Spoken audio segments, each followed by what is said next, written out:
Olá, povo de Deus, a 12ª semana do Tempo Comum, terça-feira, 21 de junho de 2022.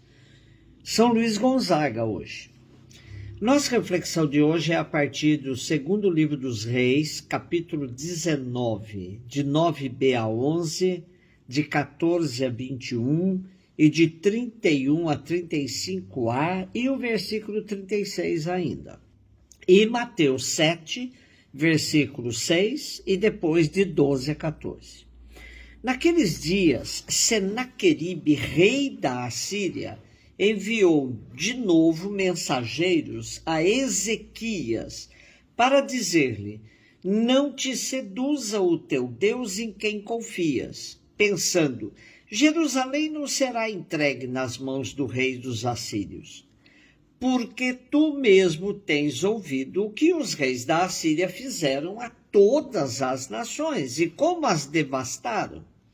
Só tu te vais salvar? Ezequias tomou a carta da mão dos mensageiros e leu-a. Depois subiu ao templo do Senhor, estendeu a carta diante do Senhor e, na presença do Senhor, fez a seguinte oração: Senhor, Deus de Israel, que está sentado sobre os querubins, tu és o único Deus de todos os reinos da terra. Tu fizeste o céu e a terra. Inclina o teu ouvido, Senhor, e ouve.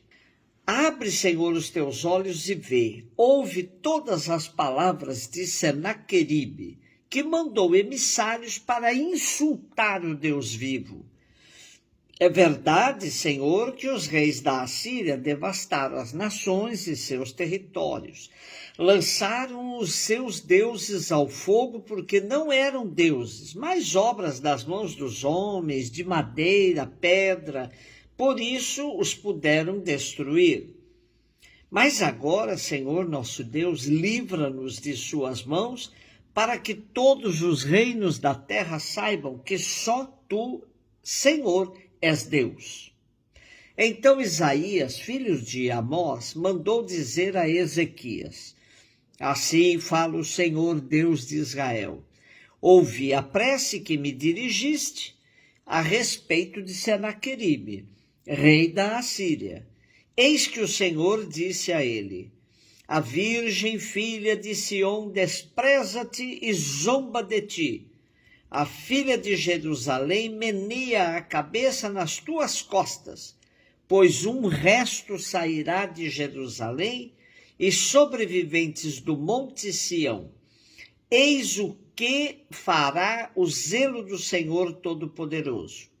Por isso, assim diz o Senhor acerca do rei da Assíria: ele não entrará nesta cidade, nem lançará nenhuma flecha contra ela, nem a assaltará com escudo, nem a cercará com trincheira alguma.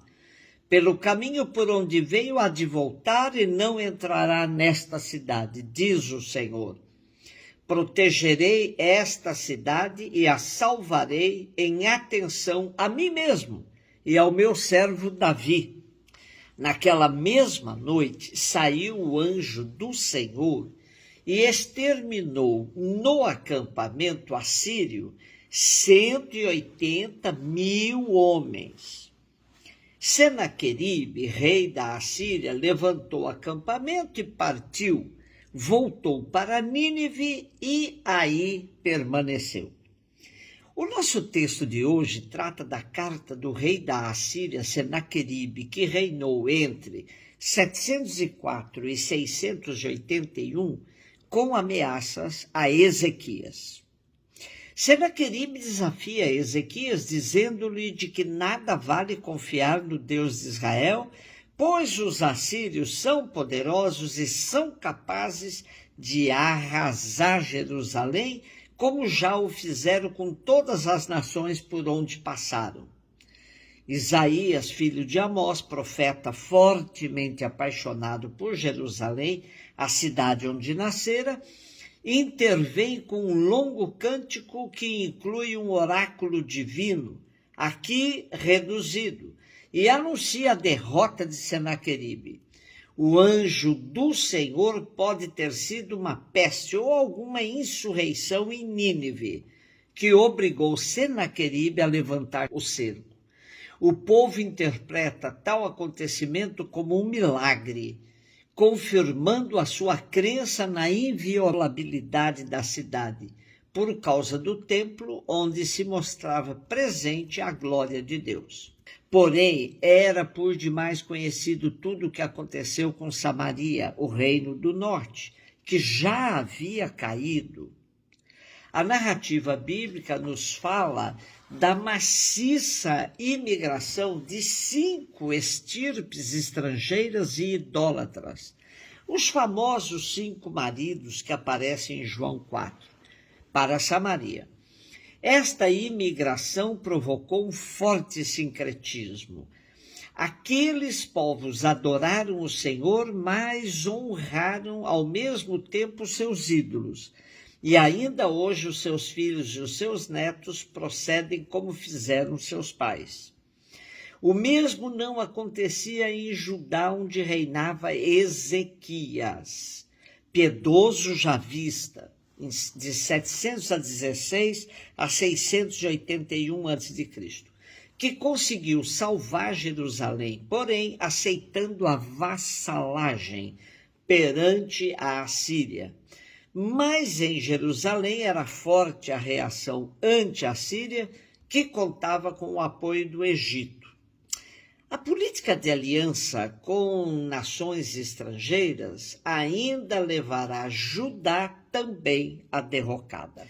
Mateus 7, 6, 12, 14. Disse Jesus aos seus discípulos: não deis aos cães as coisas santas, nem atireis vossas pérolas aos porcos, para que eles não as pisem com os pés, e voltando-se contra vós vos despedacem. Tudo quanto quereis que os outros vos façam, fazei também a eles. Nisto consiste a lei e os profetas. Entrai pela porta estreita, porque larga é a porta e espaçoso é o caminho que leva à perdição. E muitos são os que entram por ele. Como é estreita a porta e apertado o caminho que leva à vida, e são poucos os que o encontram. Continuamos no contexto do primeiro e grande discurso de Jesus no Evangelho de Mateus, pertinente à reflexão de nossos irmãos exegetas portugueses, e é por isso que nós vamos nos servir dela. Temos hoje 2 provérbios de difícil compreensão, dizem eles, por várias razões. Vêm logo depois de Jesus nos ter proibido julgar os outros e nos ter mandado aplicar a medida com moderação, compreensão e perdão. Não encontramos provérbios paralelos na literatura judaica que nos ajudem a compreender estes.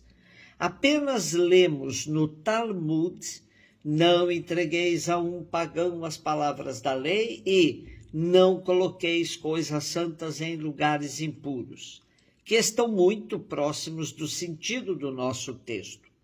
Porém, o que sabemos é que os sacrifícios oferecidos no templo eram chamados santos. As pérolas, sob o ponto de vista comercial, eram preciosas. As palavras santo e pérolas provavelmente indicavam o Evangelho, a Boa Nova.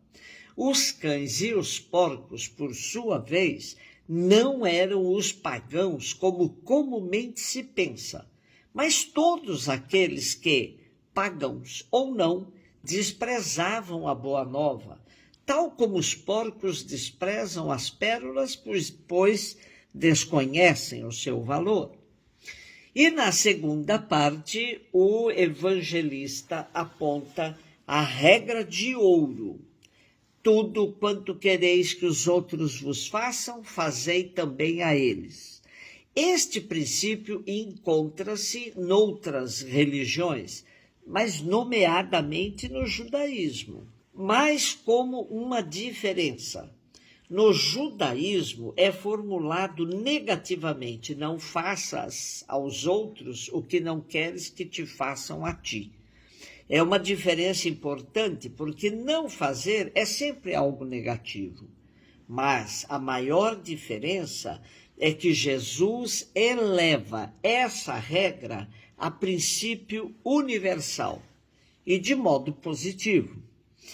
Depois Jesus cita os provérbios das duas portas e dos dois caminhos, usados entre os moralistas da época para indicar o caminho da virtude estreito e difícil e o caminho do vício espaçoso e fácil. Mas Jesus introduz uma mudança. A porta e o caminho estreitos da renúncia, do seguimento, da cruz, levam à vida. A porta e o caminho espaçosos da satisfação dos apetites desordenados levam à perdição. Há que escolher. Um beijo no seu coração.